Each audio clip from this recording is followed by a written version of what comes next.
That's good. So now we can get going. So we will start with Lucy Brownson. And Lucy is a collaborative doctoral researcher at the University of Sheffield and Chatsworth House in Derbyshire, where she explores the history of archival practices through a feminist lens. And so we'll hand over to you, Lucy, now. Great, thank you very much, Katie. I'm just going to share my screen with you all, and hopefully you'll be able to see it in just a minute. Okay. Hopefully you can all see that. Fab. Okay, great. Yeah, so thanks so much, Katie, for that introduction, and thanks for having me today. Good morning or good evening, depending on whereabouts you are in the world. So today I want to start with a question for you. And I'd just like you to think about, when I say the word home, what comes to mind for you? I'm going to wager that for most of us here today, that word conjures something a little bit more understated than a sweeping Baroque mansion set in 1,000 acres of parkland.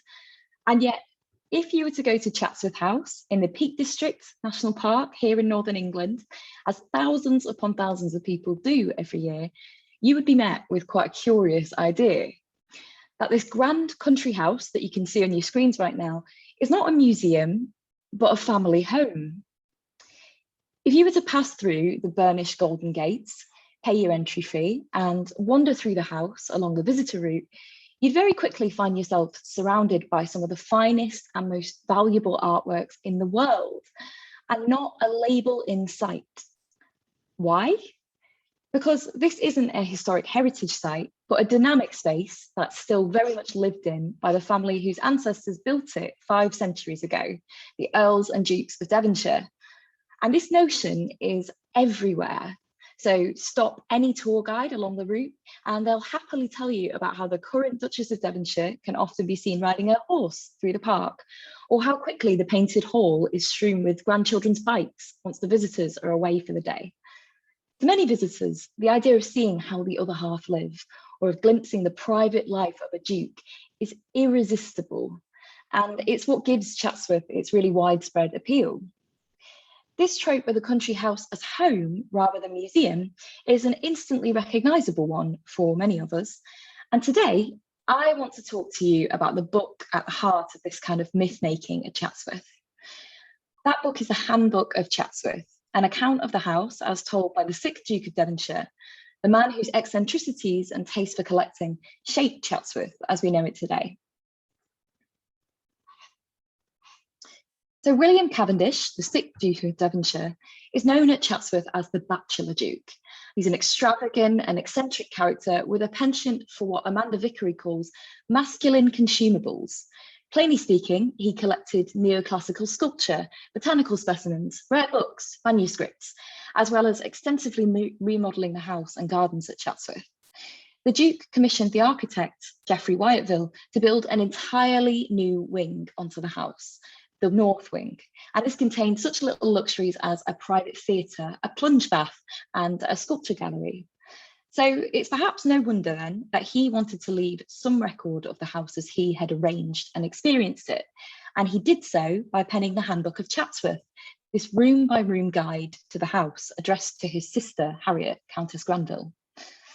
Now, in his introduction, the Duke states that his plan is to suppose that you, meaning Harriet, have just arrived and that I show you every room and corner of the house. And this he did. What follows is a richly descriptive private tour of the house, beginning at the north entrance, which today is the visitor entrance, and ending in the gardens. The Duke's Handbook isn't a stiff regurgitation about historical facts, and it's not an objective account of the spaces that he takes the reader through. Quite the opposite, it's very, very subjective, and quite intentionally, it's unconcerned with the accuracy as to the histories of the objects and architectural details. He places himself front and centre of the narrative, and he stitches memories and anecdotes into each room. So in the library, for instance, he explains his very specific method of book classification, which entails ordering one's books by height, amongst other kind of confusing details. The Duke published his handbook privately in 1845, issuing only a few copies amongst his family and intimate friends.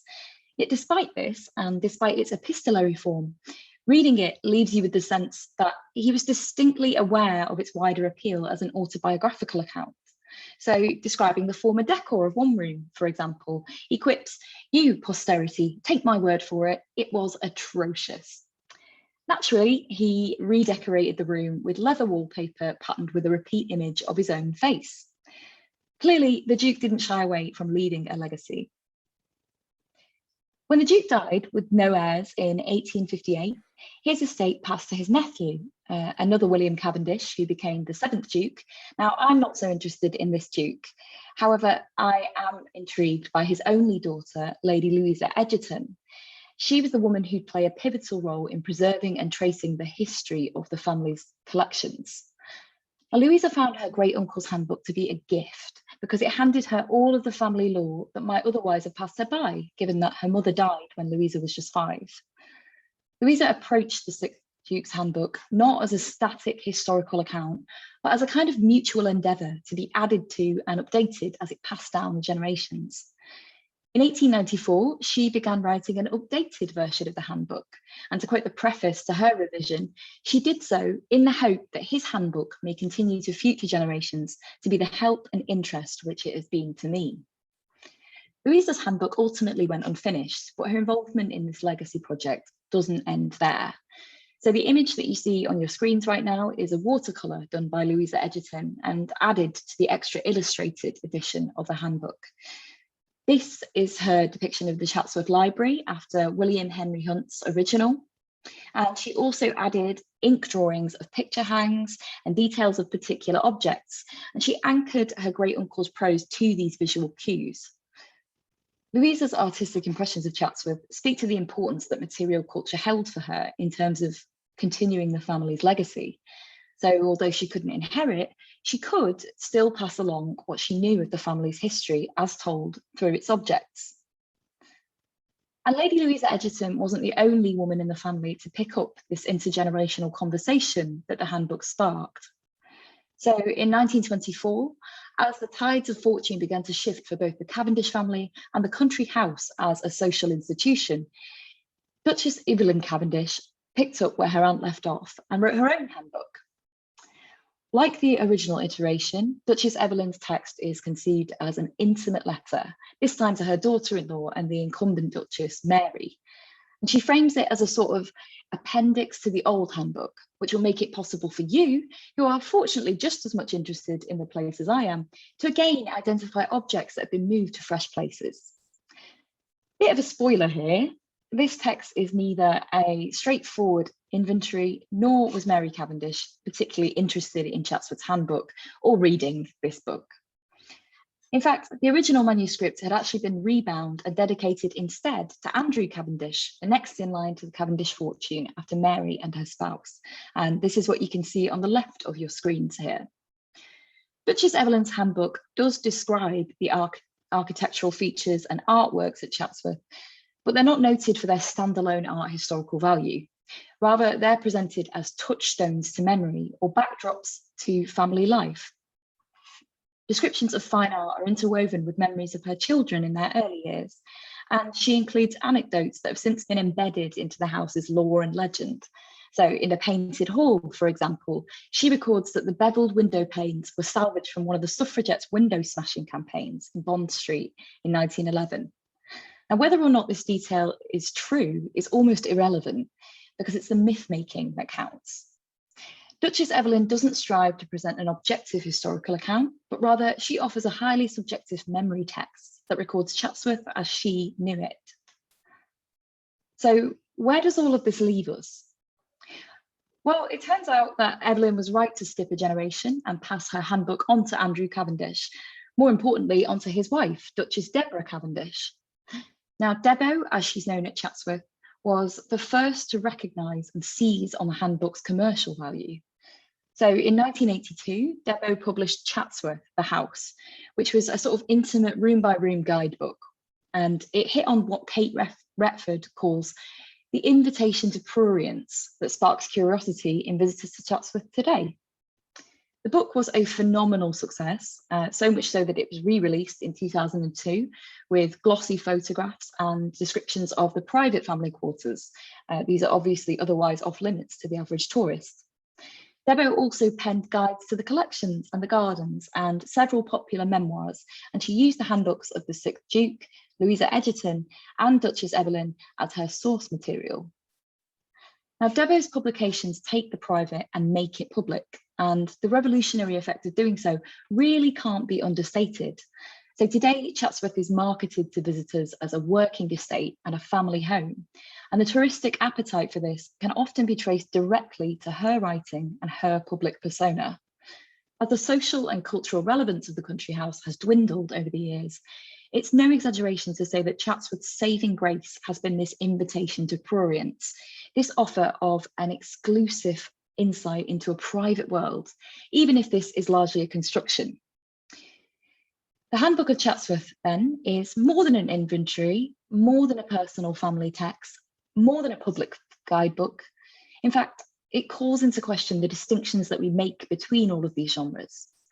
So many studies of the country house focus on either its domesticity, its touristic appeal, or its historical significance, but many of them fail to engage with the affective and emotional relationships between all of these things.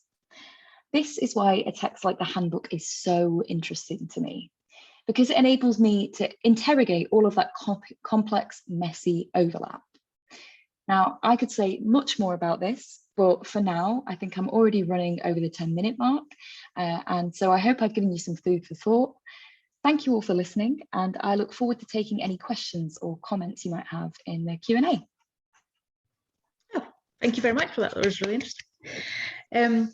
We are going to just rush along though, and we'll come back to questions at the end. And our next speaker today is Cherish Wotton.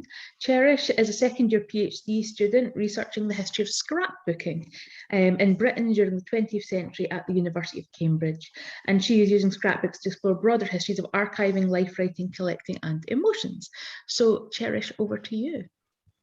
That's lovely. Thank you so much for that introduction. I'm just going to share my screen now. Can everyone see that okay? Lovely. Brilliant. Right. So thank you so much. Really exciting to be here today to talk to you about some of my research into royal scrapbooking. So Margaret Turner, like many other children, created her coronation scrapbook as part of a project at Godmanchester County School, aged 11 years old in 1953. She adorned her scrapbook cover with 3 painted red shields and pasted clip-ins documenting different aspects of Queen Elizabeth II's coronation and Margaret's own first trip to London in the days after to see the decorations. She drew pictures of swords and other objects, incorporated photographs of the Queen with her family, and affixed clip-ins next to short explanations of objects such as the crown, coach, and coronation chair, as well as the people who played a key role in the ceremony. Even though Margaret created this volume at school, she received help from her mother, who would help her to decide which newspaper clip-ins looked fine and were good enough to be pasted into her scrapbook. Today, I want to argue that scrapbook making on the royal family was often a generational and gendered activity, an activity inspired and facilitated by pre-existing family archiving practices. By focusing on the subsequent archival histories of some of these volumes, we can uncover the meanings attached to the memory and practice of making the scrapbooks, which in turn unpacks a vital part of our history of ordinary people's archiving. The coronation of Queen Elizabeth II in 1953 led to an explosion of royal-related products and ephemera, such as mugs, aprons, tea towels, stamps, games, and toys. Scrapbooks joined this commemorative souvenir landscape, with many marketed towards children in bright colours, often carrying drawings of the Queen in a mock ornamental and sometimes cartoon style. Other scrapbooks were more homemade volumes made from simply brown paper and string, with their front covers personalised with clip-ins of the royal family. Unlike some other commemorative items then, scrapbook making was an accessible and cheap activity for children interested in the royal family. One eBay seller told me how her mother's family couldn't afford to take a daily newspaper, so her mother took to rescuing newspapers from the bin in order to populate her royal scrapbook. Schools ran competitions, as did local newspapers, to harness the energies of young, eager scrapbookers keen to feel a part of the wider coronation fever.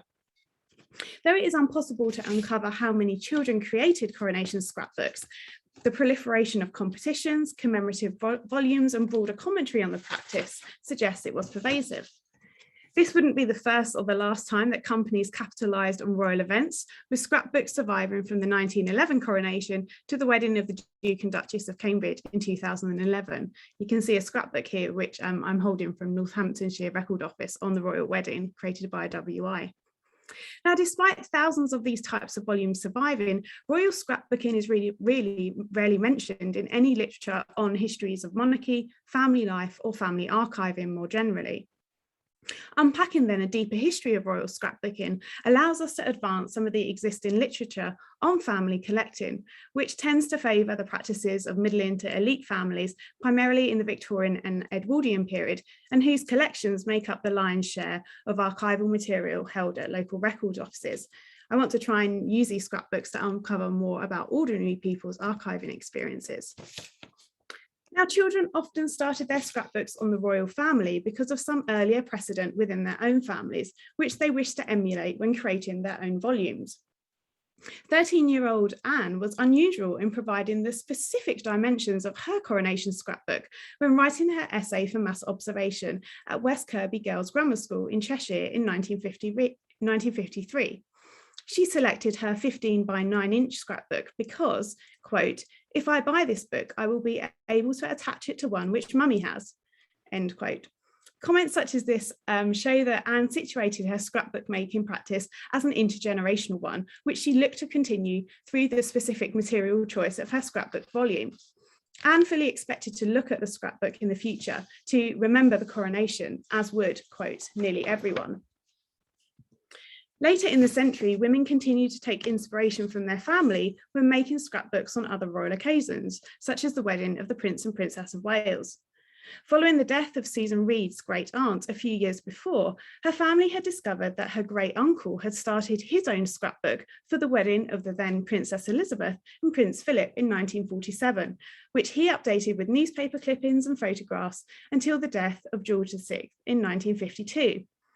Susan Reed told me that she cites the discovery of this scrapbook as a powerful reason for why she started her own scrapbook as a young girl on Diana and Charles. She said, quote, "I rather liked the idea that I would do something similar for this royal wedding."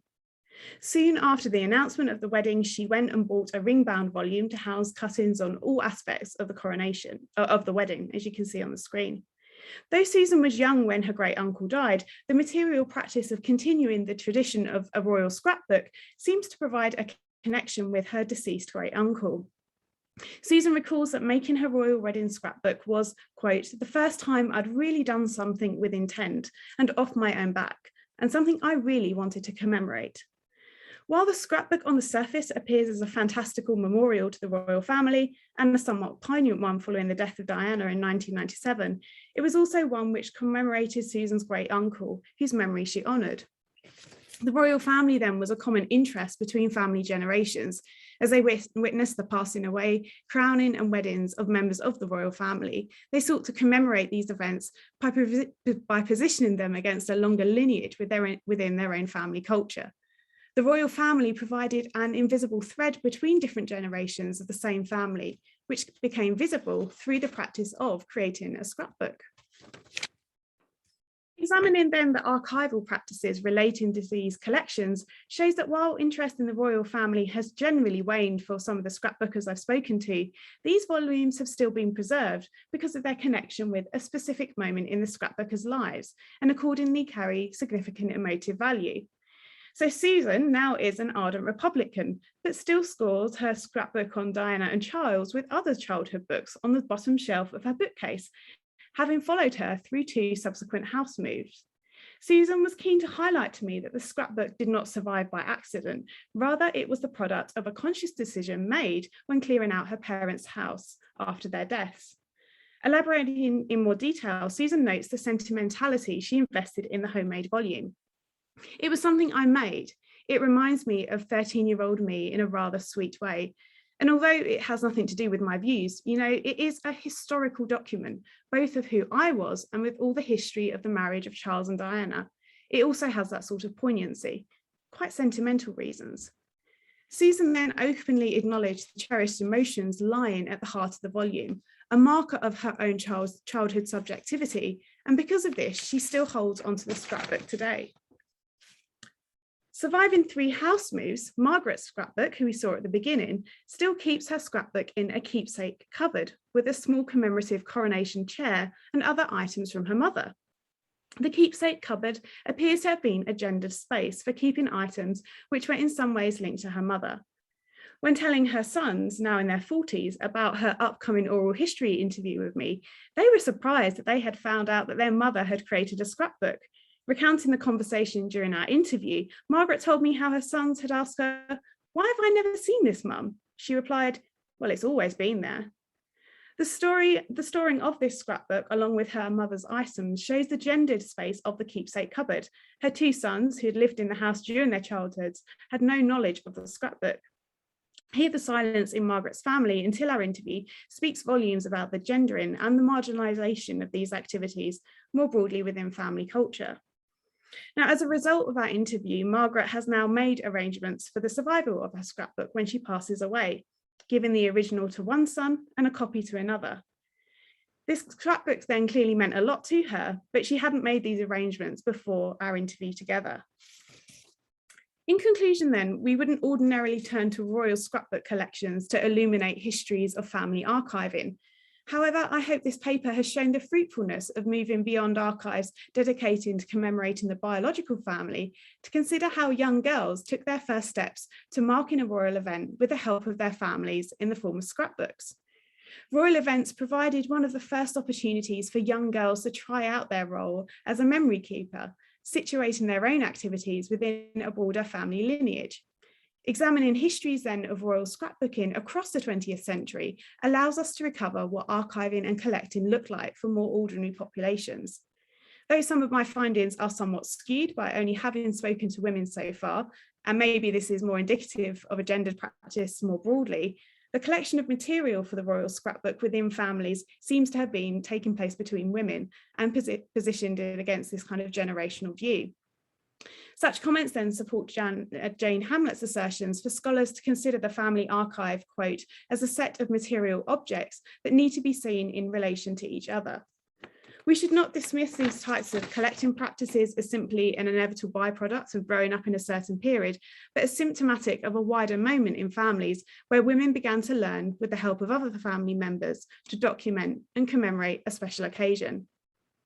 Certainly not all women who made royal scrapbooks then went on to create scrapbooks on their own families, but in some cases, it inaugurated a familial generational approach to record keeping.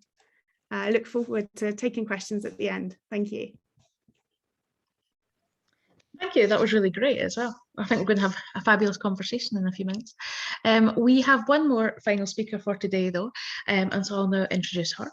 And that's Louise Taylor, who is a filmmaker. Louise is based in Oxford and uses photography, writing and family archive to explore themes of autobiography, identity and loss. And I have a list of the fabulous things that she has done with her films, including being shown at the National Film Theatre. But I think we'll hand over now to Louise and she can tell us about her work today.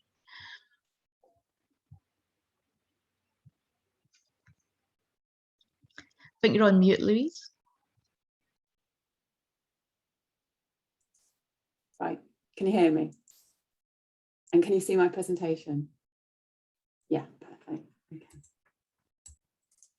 Right, so this is a very, very personal project, and it's about my father. And so I wanted to start off by telling you a little bit about him.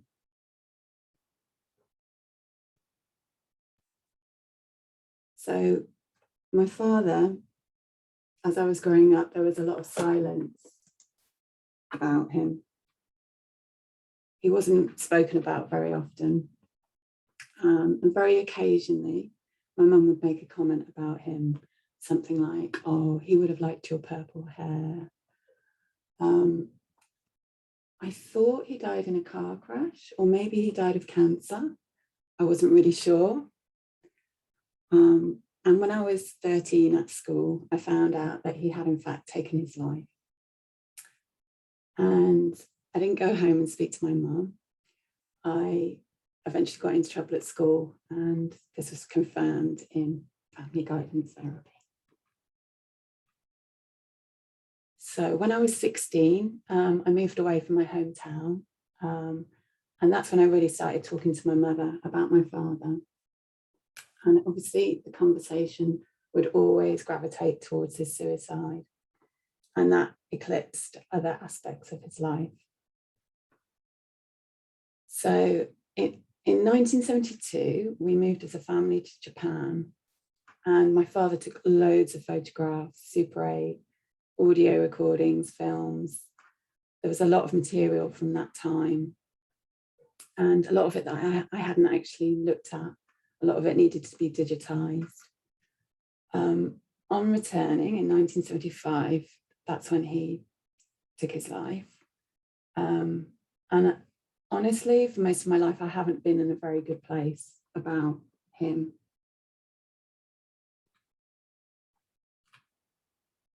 So in September 2018, I started a MA in photojournalism and photodocumentary at London College of Communication. And the work I did was not just photographic, it was therapeutic as well, therapeutic photography. And at the start of lockdown, I managed to just literally within the last few days get loads of his material digitized. And I began to work with this material. And it was really wonderful to get to know him without narratives from my mother, you know, to be able to sort of encounter him independently through his photography. And it's just wonderful that we both had that common interest.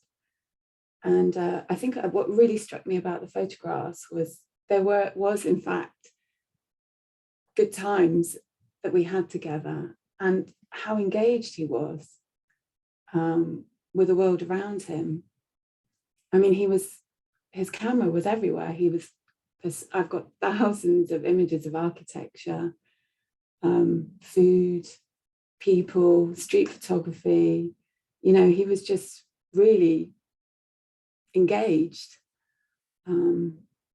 And actually, my mum confirmed to me that he got his camera out when he was happy. And this was really reflected in his images. I'll show you a few of his images. So this is in Tokyo between 1972 and 1974.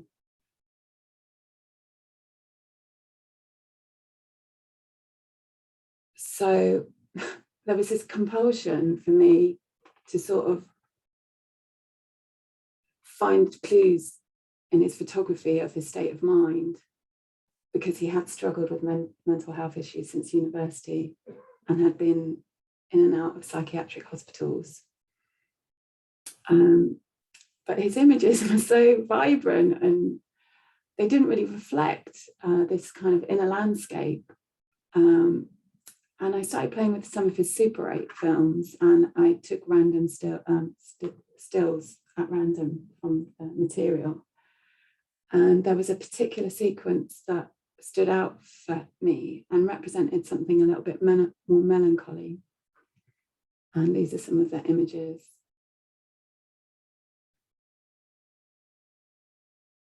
That I felt were quite beautiful, but quite sad. And I remember showing them to my daughter, and she's 11, and she really sensed a sort of sense of melancholy, sadness.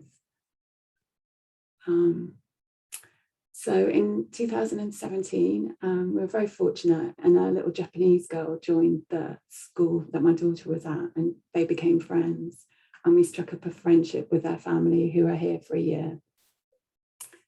And they returned after that period, but would come and visit us. We've stayed in touch, very much so. And in 2018, as I began the research on this project, I went to a lot of places where my father went to university in Oxford, and where he went to school in Bedford, And I also went to the cemetery, crematorium, where his ashes are scattered in Oxford, and discovered that he was scattered under a cherry tree, which I thought was quite beautiful, because I was working on this material from Japan.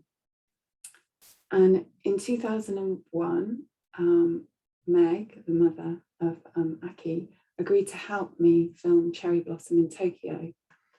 And I didn't want very vibrant, colourful images. I wanted to recreate this kind of melancholy feeling. So I sent her a Super 8 camera, very similar to the one that my dad had used. And she filmed the start to finish of the cherry blossom season. But during filming, the camera broke. But what was really strange were the images that it captured. It kind of captured its own mechanisms inside the camera, which I'll show you in a minute. But I thought that was a wonderful representation of my dad. It sort of pierced through the actual film, the broken mechanics. And he almost, I mean, I don't quite understand, but I think it captured the inside of the camera. So the feedback I was always getting, I was working with all these archive materials, but my own hand wasn't really so evident in the work. I did a lot of writing. I was sort of writing more, and I just loved looking at his images and just wanted to sort of, they were so vibrant, and I just wanted to sort of walk back in time. And I found it very hard to, you know, they encourage you to maybe mark them or make your own images. I was a little bit stuck. But when I started working with his black and white, I felt I could interact with them a bit easier for some reason. And I found a way of collaging my broken camera images and his images of us. So first of all, I just sort of put them together, but then I actually started mixing them, cutting them up. And I created a piece of work, and this is very much work in progress, I have to be honest. This is going on at the moment, but this is what I think the introduction might be. So in the aftermath of a suicide, one finds oneself replaying and reassessing moments spent together. You start to question what was really going on in your loved one's life and how they really felt. You begin to piece together an alternative version of the past, a new reality. The truth can never really be confirmed. We are prisoners of our own thoughts and beliefs. Some of us manage to find a place of peace and others don't.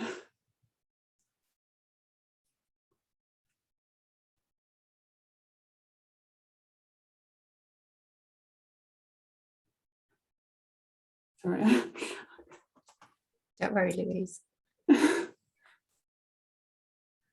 Okay, this work fuses together the photographic evidence, what my father captured with his camera. I don't know, maybe you can just read that last slide. Yep, I'll read it. This work fuses together the photographic evidence, what my father captured with his camera when he was in a good frame of mind, with my impressions passed down to me by my mother of what my father, just move this thing, might have been going through internally. Internally, yeah. And so here's some of the images that I've been working on. I don't know if you can actually see the camera blurred on the left, but I'm pretty sure that's my dad there.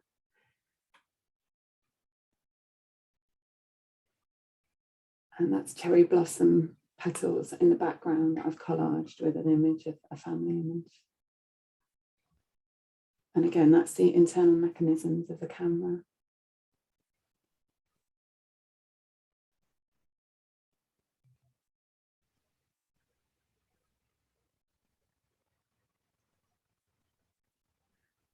So this work makes physical the pain of what's happened and where my head has been in the years since his death. But through this process, I've been able to move to a different place.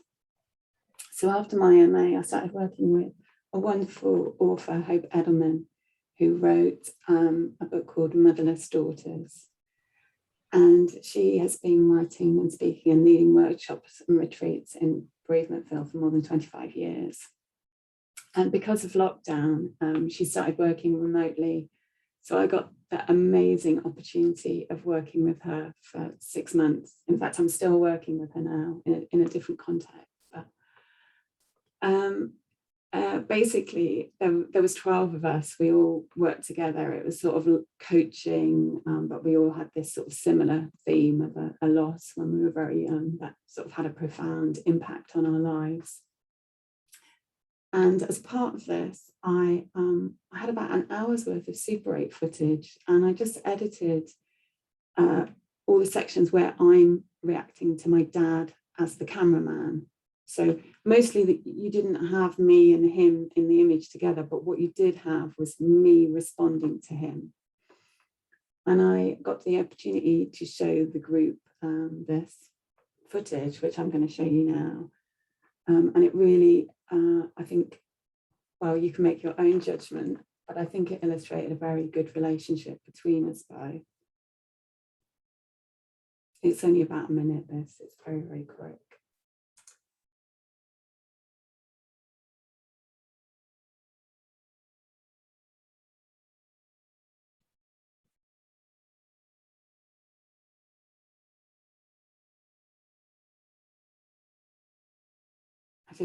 I really get the sense that I'm kind of very at ease in his presence.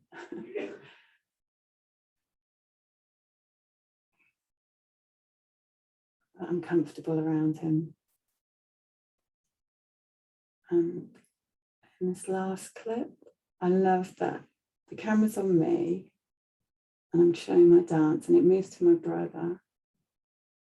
And then I just pause, waiting for the camera to come back to me before I finish my dance.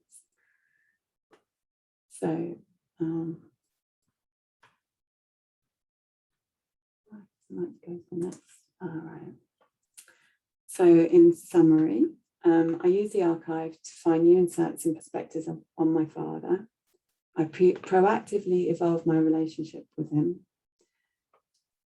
I used the work as a vehicle for further conversations with family members, photographic peers, people like yourself. I found a photographic language and am constructing my own narrative. Also, another thing I wanted to just, I think I always seek to sort some sort of representation, which I found very hard to find. So it's sort of about documenting undocumented or not so often documented subjects that maybe have stigmas or taboos in the past. And I'm really curious, I am working on an exhibition and I'm really curious to see how it will work in a public space. That's it. Thank you. Thank you, that was wonderful. I think we can already see that there's a lot of kind of synergies, I guess, between all the different papers. That wonderful sense of collage and bringing together generations using these kind of material traces, and the real emotion that does, I mean, particularly between you and your father, but also I think you can see that in the other papers too, the way that generations engage with each other through these traces, and that perhaps gives us some real insight into the emotion work that's happening in other places too. I'm just going to put this into a gallery view so I can see you all. But now we can open up to questions and conversations, and so you can raise your hand using the little raisey hand thing, or if you would like to, you can put something in the chat and I'll try and keep an eye on that as well. But does anybody have a particular question or comment that they would like to begin with today?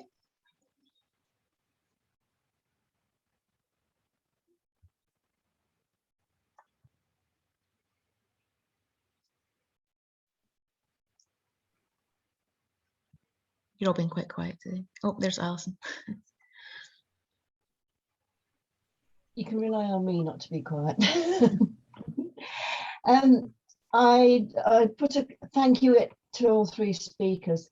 Very different papers, but all quite moving. And Louise, you have almost had me in tears there. I'm sorry. I hope you're okay.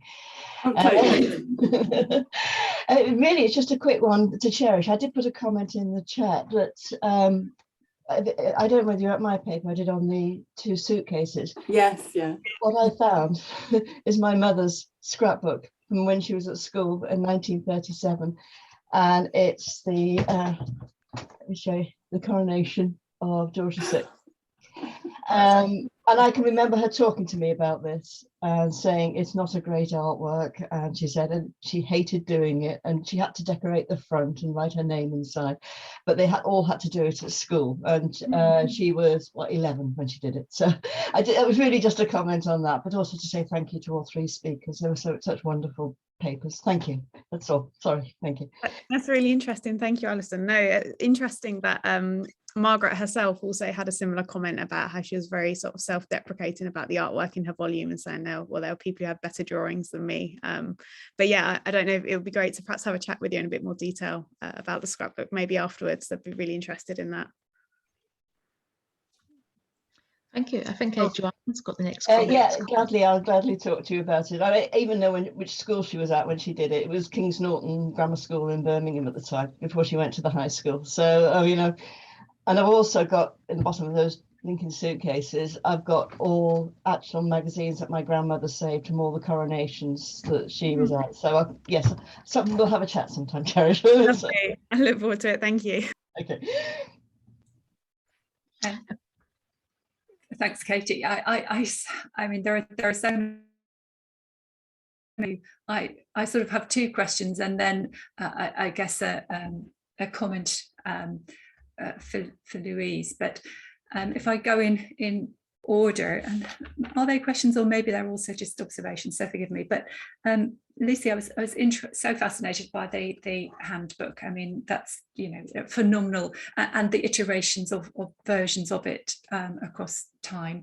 And I really like the argument that this is also then at the heart of how the you know, this huge place is marketed, and you know, that the sort of interaction between all the different types of you know, something that's commercialized and a family home.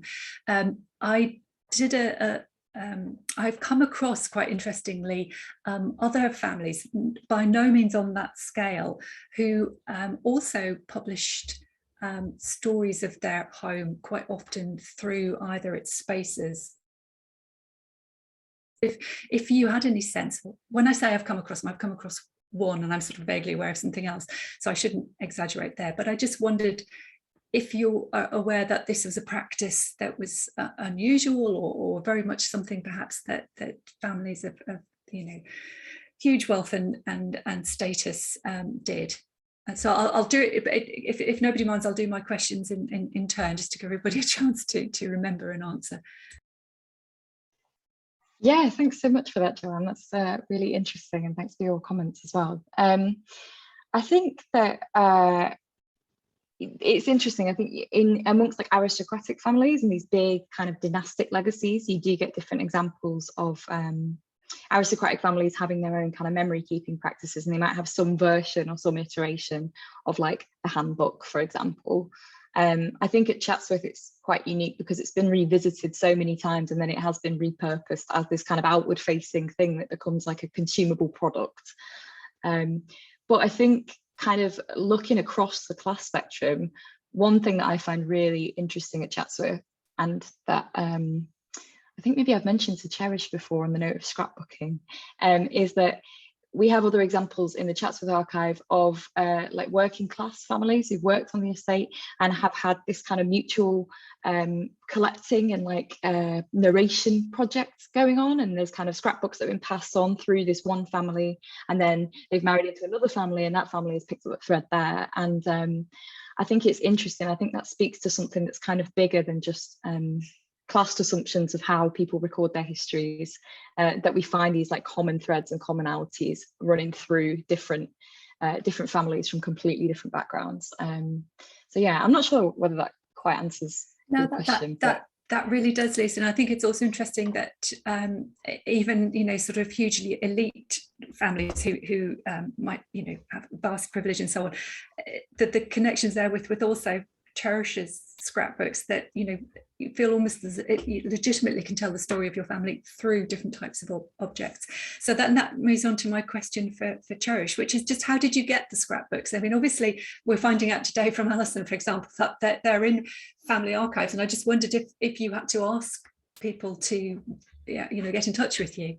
Yeah, absolutely. It's been a different sort of process because I was starting this during lockdown. So Margaret's scrapbook I became aware of after posting a message on a Facebook community group, and she got in touch. The other source that I'm using at the moment is actually eBay. So I've been seeing what royal scrapbooks have been advertised on eBay, and if then sort of following up if there's a family connection, and then ideally taking arranging oral history interviews.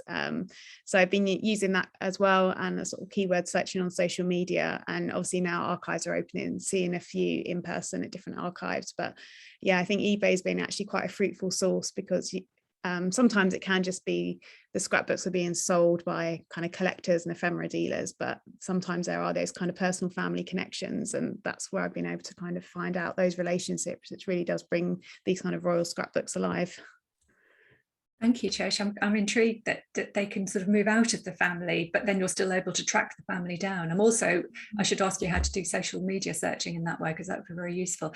And then just finally, for Louise, well, just to say thank you so much for sharing that. I mean, it was, you know, I'm really, I mean, I don't want to take over everything, and I will stop after this, but my father died when I was 12, and so many things that you were talking about had so many resonances for me. And, you know, I won't plague you with emails after this either, but, you know, it was just, and the idea of then a creative process which helps you make a sort of journey through that loss and bereavement, and perhaps arrive somewhere. As I say, I can say this now, but like you, perhaps I've never been able to speak without actually crying about, you know, just to even say the words and so on. So I really think what you did was quite magnificent. So thank you for that. But I will hand over to other people to ask their questions. Cool. Well, thank you for those questions, Joanne. Next up in our queue is Deborah. Thank you. Oh, I'm also now again by this. It's a very moving morning, isn't it? I'm reflecting everybody else and just saying were all really interesting presentations. I had a question for Cherish, because I'm interested in textiles, so I look at quilts, which there's lots of parallels with the royal aspect. So very often people create textiles that also have things like printed panels that are, you know, reflecting of different moments in royal life.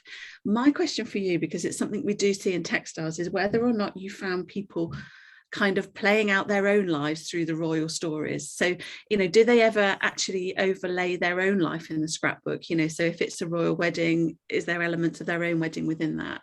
I'm just always interested in that. We do see some examples in textiles where people use the royal story in order to sort of reflect a story of their own. So I'm just really fascinated by the parallels between the two. No, it's really interesting. A great question. Thank you, Deborah. I guess I haven't seen so much in terms of, say, royal weddings, because a lot of the children seem to be making it when they're younger, obviously before they get married. There is something I think around, there's a couple of people I've spoken to whose like parents got divorced at the time that they were creating the scrapbooks, and I get a sense whether they were kind of giving out the fantasy of what family life should be through creating these kind of royal scrapbooks. They're very kind of present a very happy family life alongside that kind of intrigue in what the actual ordinary family life is like for these royals. So I do certainly think there's an element of that performativity of the royal family, and using that perhaps to create something that you don't necessarily have yourself for some of the scrapbookers. That's what I found so far, but something I'll continue thinking about. That's really interesting. Do they ever put other textures in there? Is it always just paper? You know, like, is there ever fabric or? There's not fabric in these scrapbooks. There's sometimes like commemorative, like I think on Susan's ones there was like a foil bottle top or something that she put in.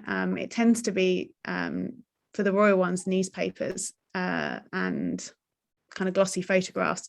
If you then go to like 1965, the WI had a big competition for asking women to commemorate their local area like a time capsule in 1965, and there you see loads and loads of like different fabric choices as fabric samples as they're trying to represent the fashions of the time. And yeah, that you see a lot more there, but unfortunately nothing so far in the royal ones I've looked at. Oh, that's fascinating, thank you. Wow, cool. I think Louise is next. Oh, hi. Yeah, you can hear me. It was more a comment really than a question. But what Cherish, when you were speaking about albums and gender, I remembered my my grandfather had a stamp collection, and then my brother went on to have a stamp collection. And I wondered if that's like the male equivalent. Yeah, no, that's really interesting. It does sound like that's kind of a similar process of sort of wanting to continue that family tradition through a different type of collecting. I definitely think there's overlaps. I think in the cases where I have seen kind of boys scrapbooks, it has seemed to have been a one-off scrapbook, and I haven't had the family connections to necessarily follow up on that. So I don't know the kind of, although I've spoken to lots of women, I don't know if that's sort of representative of the fact it is mainly women who are creating and keeping them and passing them down, or if there is that kind of male history that I haven't looked at. But there definitely echoes them with your own sort of family stamp collecting. Really, really interesting. Lucy, I think, is next. Yeah, hi. Firstly, I just wanted to say, kind of echo what has already been said, really. But Louise, I just wanted to say thank you so much for sharing your experiences with us. It was really, really moving, and I felt really honoured to share in that space of vulnerability. So thank you. And secondly, I suppose I had a bit of a question for Cherish, really. As soon as you said you were speaking to people on eBay, I was like, that just got me going. I think I just find that so interesting. And like an example of this is like, I bought a cupboard a few weeks ago on eBay, and the person who sold it to me got in touch to tell me exactly how to take care of it, because it was her late mother's and she had this whole story attached to the cupboard. And that makes me, when I look at it in my bedroom every time, I'm like, I can't, I have to get the tea coil out. But I suppose I just wondered if you could speak to that that kind of research process, really, of approaching eBay sellers and stuff like that. I think it's so interesting.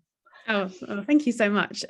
Yeah, I guess it is a little bit random, but I do essentially keyword searches for specific types of scrapbooks, and then kind of send off a very brief message just asking if they know the person who's created it, and then go a bit further and obviously introducing my interest in the scrapbook, and then if they're interested in potentially talking to me. So I mean, there's obviously, I'd say maybe there's a 30% success rate in people actually getting back and wanting to talk to me, and in some cases there's kind of been sort of small things I've shared in messages, and the scrapbooks, some of them are relatively cheap, so I have purchased them with that kind of background in mind. I mean, I'm not doing that for all of my sources because it would be very expensive, but yeah, trying to get that, the mix between having some provenance and then obviously being able to take part in the more detailed oral history interviews, which obviously reveal a great deal. But something I'm trying to hone and get a bit more specific with as I carry on with the PhD. But it was a great way to obviously see some of the material, even if you don't buy it or talk to people. They often put screenshots and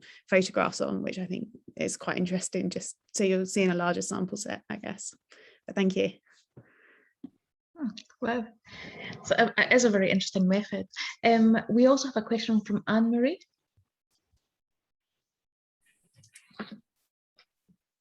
Hello, can you hear me? Oh, hello, her.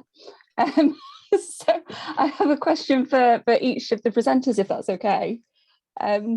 Lucy, I suppose I had to dip in and out of yours a little bit. I'm really sorry, but I was really struck by the part where you were talking about kind of the Earl who was speaking to posterity. Kind of really, it was kind of a clear scrapbook for not even kind of the immediate future generations, but several, kind of generations down the line. So I suppose I was kind of wondering, is this kind of a commonality across not just the books that you were talking about, but maybe across the working class examples as well? Kind of, is it always this view to the kind of late future, or is it kind of more of an immediate, I suppose, temporal thing that they're dealing with? And then do you want each question in turn, maybe? I'll do a Joanne. That works.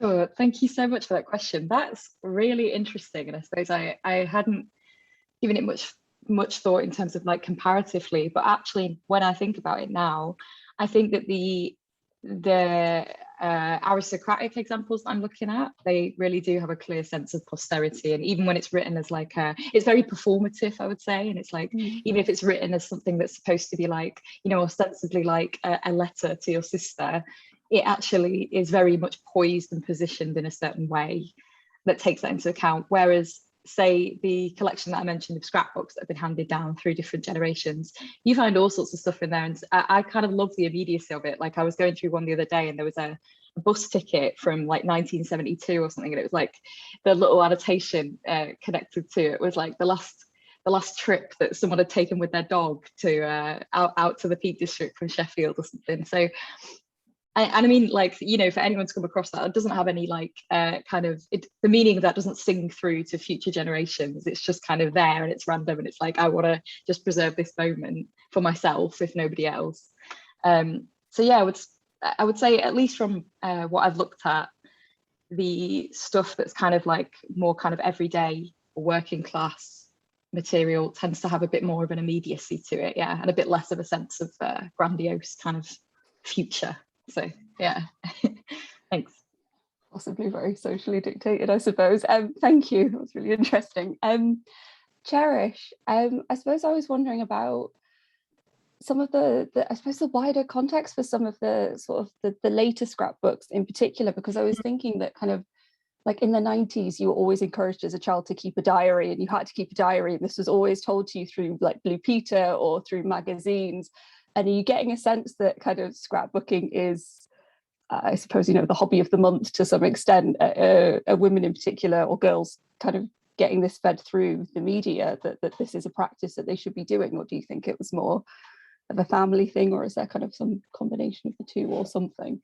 Yeah, that's a really interesting question. Thank you. I think certainly I've done the most research so far on the coronation, and that's where I've been able to sort of do the searches on newspapers, where there does seem to have been this kind of big push in the media, create coronation scrapbooks, submit them to competitions. There seems to have been that kind of encouragement from outside of the family, and then sometimes obviously there's been those other family examples.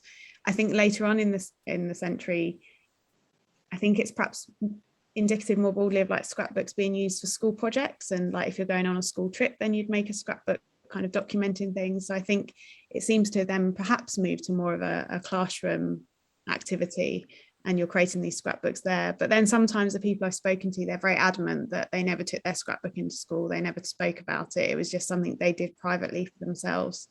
But as I start to do a bit more research later on in the century, I'll hopefully be able to pick some of that out a bit more. But I do think that school is a particularly important arena there for sort of young scrapbookers. Thank you. Thanks, it's really interesting. And then Louise, thanks, as everyone else has echoed, for sharing. I suppose I've got quite a practice-based question almost. I was chatting this through with a friend who's doing a kind of a similar project, and he's also quite new to, I suppose, kind of narrative and traumatic photography therapy. And we were kind of throwing this backwards and forwards, so I was kind of going to throw it to you, but how are you finding the process almost of working out how much of a kind of life narrative to put around your photographs, kind of when you're kind of looking to display them? Kind of how are you finding that process really of how much of the private do you put into the public, and then do you put it in a visual or a kind of text format, and how are you finding that really? Oh, perfect. I mean, that's totally where I'm kind of at the moment, in terms of I've got a space, and I can imagine my dad's pictures really big or massive, and then I'm thinking maybe my pictures might be smaller, you have to go in. And then I'm thinking, do I put the text on the wall? Or somebody suggested I have an album with more of his photographs in, and maybe the text in the album, so that people who want to know what the work is about has to sort of go and find the book and then read the book. So people that are interested will kind of follow through, whereas people that are not will just see the images. Yeah, it's hard because it is a bit about, part of the work is about talking about something we don't really talk about, but then it's like, I don't know if I feel comfortable talking about what we don't really talk about, but we should talk about what we, so yeah, definitely. Yeah. I mean, this is all stuff I'm currently working through. I mean, on my website, it's a bit more open, but I don't feel like people would want, I would give a link. People wouldn't probably find me, and I don't know, but that public space, which is a cafe, and anyone will walk in there and people might think, oh, what are you doing? Why are you doing this in public? You know, so yeah, it's stuff that I'm sort of slowly working through, and I guess I just have to test the waters and you know, yeah, just see what happens. Oh, absolutely. Thank you for sharing. I was just really fascinated about. It's a great question. How you were finding it, because it's really difficult, isn't it? Yeah. Thank you. Yes, I mean, I found all these papers really fascinating. I guess one of the thoughts I've been working on these satires of family history, and they often, some of the things that all of your papers were capturing about the way that families look at a particular object or a particular like family photograph or image, and then sort of reify it as this inheritable object, is often the thing that they make fun of. And so I was kind of interested in I guess questions around sort of sincerity and authenticity, because we kind of treat these creations as very serious and of saying something very meaningful about connections. And I wondered about whether or not there was moments of playfulness or other kinds of relationships that we might build as we kind of look at these traces and scraps, or whether family emotions are always very serious. Yeah, so in relation to the royal scrapbooking I've been looking at, there's one scrapbook that was made by a lady in the 70s, and she collated together lots of unflattering pictures of the royal family and wrote really opinionated statements on them and kind of mocking and jeering the royal family. And it seems to be within that kind of family culture, it seemed to be representative of something more about the kind of grandmother's sense of humor, that she would make this and the grandchildren would come around and look at it. And it seemed to, offer something, as you say, quite playful and a very kind of different take on the conventional royal scrapbooking activities. I also think as well, some of the scrapbooks that are sold on eBay potentially are sold because they don't, perhaps the sellers don't necessarily see it as having any great particular value. It's just a bunch of royal clippings, and some of the people I've spoken to said I'd much rather just sell it for someone who might just be interested in looking at them rather than put it in the bin. But I think exactly the sense, it's something they did as part of life. They don't necessarily still have that emotional connection, so they decide to sell it on eBay to kind of get rid of it. But yeah, I do think some elements of that playfulness coming through in some of the ones I've looked at. Fantastic. I don't know if Lucy or Louise had any comments. Yeah, I'd like to answer that question. Obviously, with my father, I can't be playful. I just don't feel anything playful at all. But using, if I was to make work about my mother, whose story is much lighthearted, she has a very funny, gets into very funny situations. She's not from this country, and there was always sort of funny misunderstandings and things. And so I could approach the material more playfully with her and present it maybe more playfully. So for me, it's about the subject. And And the relationship, I guess you've managed to build. And the relationship, yeah. Lucy, did you have anything to add? Yeah, that's a really interesting question. Thanks, Katie. I think, so the handbooks at Chatsworth actually are, in general, like particularly the Six Dukes, the original, the OG handbook, as it were, is like a really playful, quite funny text to read. And like the bit where he's talking, for instance, about the library, like cataloguing the books and stuff like that, it's really like no one at Chatsworth has been able to make head and tail of like what he's actually trying to describe there. And he often inserts his own little funny comments. And then the same with Duchess Evelyn's sort of 1924 handbook.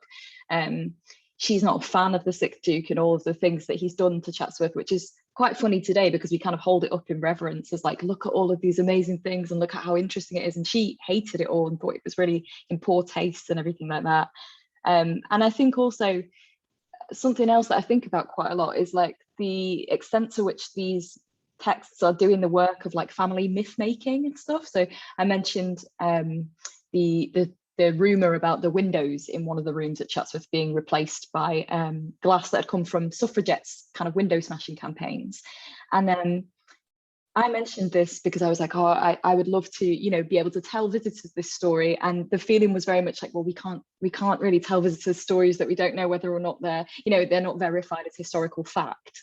And actually, I think the space is more enlivened when you do know all these little family kind of rumors and myths and stuff like that. So I think there's a playfulness to it there as well, which is not necessarily, doesn't necessarily come through in a way that it should to the present, if that makes sense. But yeah, thanks.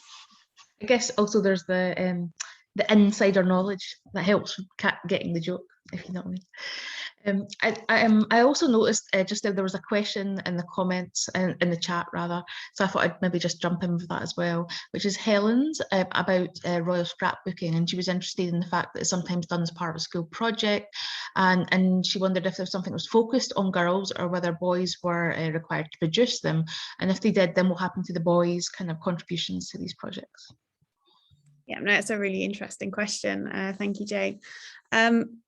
So in example I'm thinking of is in 1937 coronation, they had the Daily Mail ran a scrapbook competition, and it was aimed at boys and girls, and over a period of a few weeks in the run up to the coronation, they'd repeatedly say how boys weren't sending in enough scrapbooks, and actually it was mainly a kind of a girls' activity, that it was mainly girls who were putting the scrapbooks together. I have spoken to one man who created a scrapbook in 1953, and he doesn't know what happened to the scrapbook. He has vague memories of making it. So from that one example, that it obviously didn't seem to have been important enough to preserve within the family, who kind of lost sight of it. But then reflecting on it now, he sort of said, oh, if I had kept it, it was sort of would have represented something about me as a young boy, basically. And even though he is now a Republican, he would still want to hold on to that, I guess, in a similar way to Susan. So it's something, I'm trying to investigate a bit more about the male kind of scrapbooking practice more broadly, and perhaps why we aren't seeing those male scrapbooks come through so much. But certainly in school, from what I picked up on so far, it does seem to have been aimed at boys and girls. But again, something I'm going to have to research more now that archives are open. Thank you. Thank you. We have a question from JL. Yes, first, thank you to all three speakers. I found all of them really interesting, the talks this morning. Just wanted to make one quick comment about Louise's, and then a question for Louise.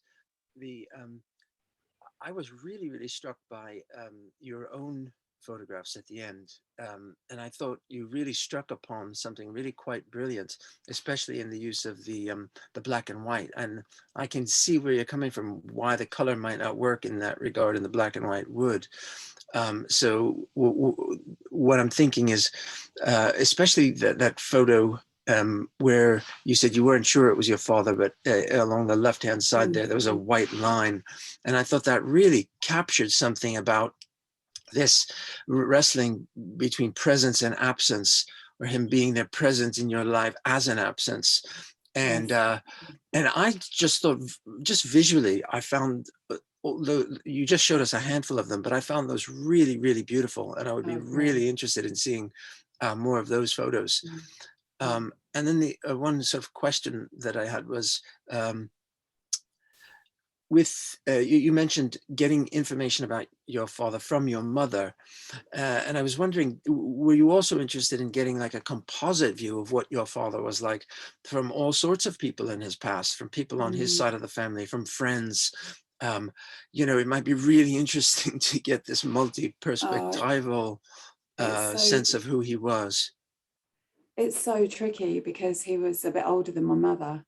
So I've spoken to two people that knew him and had a little bit of information, quite different kind of stories. Some stuff like he would drive through the fog speed like and she had to get out of the car on the motorway, and then someone just saying, oh, completely different, just saying, oh, he was so brilliant, he was a brilliant musician, and not really saying. So people sort of protect you maybe, or don't, or my brother, I've spoken to my brother, I've spoken to a piano, a harpsichord maker, he wrote me a letter, but there's just not many people around that knew him. That's the problem.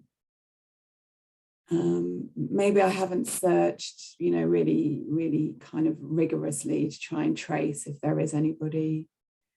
Maybe I haven't done that search. Maybe that hasn't been as pressing as other aspects, but yeah, I mean, it would be wonderful. And again, my brother's story is very, very different to my mum's. So I've had more of his story recently. So yeah, but my mum has definitely been the dominant story.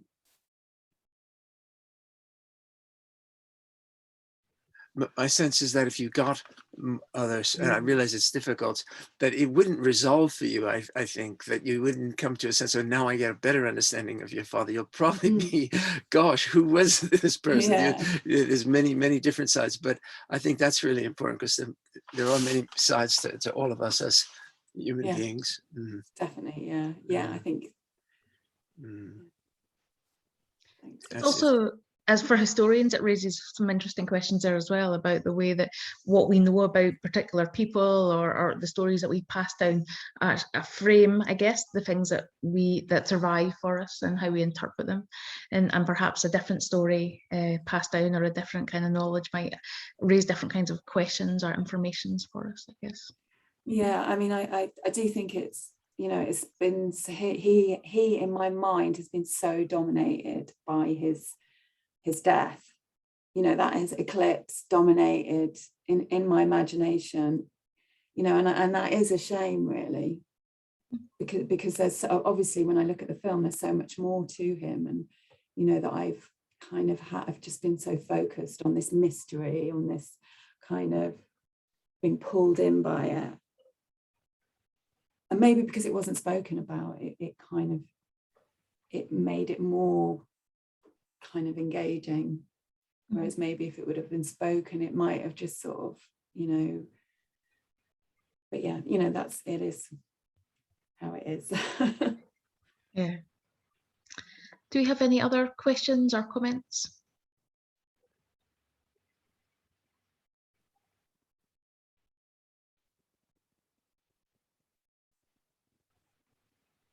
Maybe Monday mornings are slightly, Helen has a comment. It's just a general one, because this is the last of the talks. I just wanted to say what a fabulous set of seminars it's been. It's just been so fascinating, all the different angles and the themes coming through, and it's really great. So thank you, Joanne and Katie. It's been a pleasure to come along. Thank you, Helen. It's been very, I think we've been struck by how productive this format has been, and I think this has been a particularly successful theme. It's one of the first, I think, also where we've had a much wider range of people present and presenting, which I think has also been the other strength of the workshops, because for once we're actually sort of breaking out of some of those sort of disciplinary boundaries that we're often caught up in. So yeah, they've been fantastic, and thanks to everyone who's been involved. Yeah, I mean, I've really enjoyed it, and I've liked those intersections. Well, I'm an emotions historian, but the intersections of the personal and I guess the professional, the way that these sources are given new stories when they're kind of reframed through our own histories. And that's not just, we've always had a lot of papers of people using their own archives, their personal archives, and that's obviously very interesting. But also, I think the way that then people are often engaging with the papers that are presented to them from the perspective of their own archives, you know, going, oh, I have one of them, or my grandmother had that, and the way that that has allowed kind of, I guess, a different set of conversations that we don't often have. And then thinking about that as, I guess, a kind of inherited knowledge in its own way that we do bring to our work, I think, a lot, but perhaps just aren't as explicit about when we do our sort of writing them up in our academic journals. We don't go, oh, my granny had one of these, and that was and that was why I enjoy it. So I've appreciated that aspect of it as well as just the really lovely papers we've been having. Cool. Well, if there's no other questions or comments, I might draw us to close slightly early. I think we did do a lot today, and they were really good. But I think we've done. I had a really lovely series, and I'm looking forward to whatever we think up for our next set of things in this the spring for the UK and our autumn down under. Joanne, have you anything you'd like to add? No, except I suppose just to reiterate what you said, and also I think that we're trying to pull together threads from all of this so that we can, you know, have some outputs, some publications. I'd be really interested, you know, if anyone would like to see anything particularly emerging from these conversations, shall we say. It would be good to think of things that are also a little bit different, and you know, a lot of you have far more varied experiences as well. So if you could, you know, if you have suggestions, if you have thoughts, it would be really good to hear from you. And Katie and I are trying to think around some sort of edited collection, but again, we're quite keen that it is more accessible, that it has shorter pieces in it which speak to people's own emotions, subjectivities, and also creative practice would be really fascinating too. So again, you know, I think we see ourselves as also very consultative with this process. So we really, you know, anyone wants to get in touch with any ideas, we really welcome them. And yes, and so do watch out for what we've got coming up in next year, which we ought to start planning very, very soon. I guess another thing is that one of the, you know, we weren't able to spend our funds in the same way because we're not traveling. We've been talking about producing some films, for example, around objects and so on. And again, we don't have a direct experience perhaps of you know, how one, you know, perhaps puts these together. I know a filmmaker, so we'll be thinking about that too. But again, you know, if anyone were interested in you know, thinking about their objects and making suggestions, we'd welcome hearing them. And I do believe, Katie, next time we were thinking about something more intangible rather than tangible, so perhaps some of the sort of stories around objects, which again, all of the talks have tended to touch on already so far. So we'll need to find a way to pin that down. But yes. Yeah, that's when we get to like really go into your psychological traumas, when you tell us about the horrible things that your grandmother said about you and the way that stayed with you for the rest of your life. No, hopefully it'll be more pleasant than that. No, but yeah, intangible inheritances is one of our themes. Well, does anybody have any final comments or remarks that they would like to give? No. Well, in that case, oh, Alison. I was just going to say thank you, reiterate everything. You have really set up a fantastic seminar series, and what I find so brilliant is the fact we're talking to you on the other side of the world and we're all talking about the same sort of things. I mean, this is, you know, different nations coming together and all that sort of thing, but it makes me realize that family experiences are very much the same wherever you are in the world. But thank you so much for organizing this. It's been absolutely marvelous. Thank you. Well, thank you all for coming. And with that, I think I will draw us all to a close, and I hope you'll see you next year at something similar. Okay, bye all.